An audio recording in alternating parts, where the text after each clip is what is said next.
Hi everyone, it's Galen, design team member for Unity Stamp Company, and today I have a holiday card with a winter scene.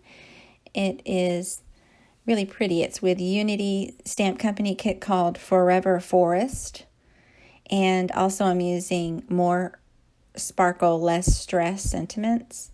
So this scene I stamped twice. It comes with three winter trees, and I stamped it twice, and then I die cut just a smaller portion for a background. I'm using die cuts by My Creative Time, more stitched edges, and more stitched rectangular dies to die cut the background, the stamped panel, and the snow slopes that I'm going to do. I use hemp twine. It's like a hemp cord thread, and I'm using various Copic markers. So I start with a tan color of Copic, a very light color, and I start adding the base color for the tree trunks. Now I stamp with intense black ink, in this case by Simon Says Stamp, but also Gina K Designs has amalgam ink.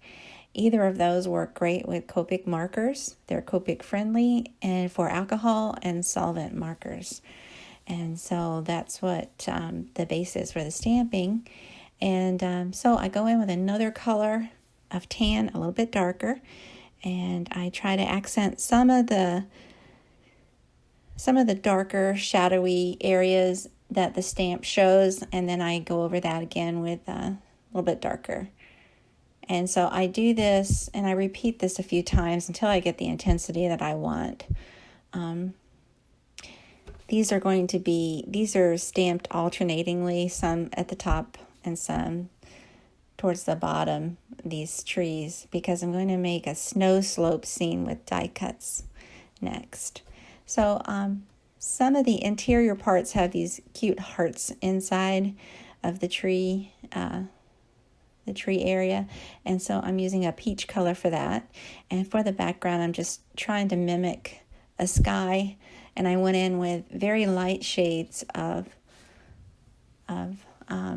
blues and turquoise colors, and I'm using very light. It's hard to see on the camera, but it is blue there. So now I am seeing where I want to lay the slopes for this, and then I make sure I color all the way down to the slope area. Now I die cut the edges, and then I trimmed the paper with scissors to get the different sections that I want. So I was just trying to mimic the look of trees far away with a slope on the right side, and then I'll come in with a bottom slope for more of a foreground look for the slope. I hope I did it correctly. I was trying not to cut around the trees, and so I just mimicked the look that the trees were in different sections, and they're really not. They're all stamped flat. So then I layered everything with foam tape and flat double-sided tape and hemp twine, and there you go. It's really sweet. It's a nice holiday card. Thanks so much for watching. I hope you like and subscribe to my YouTube. Thanks so much. Have a good day.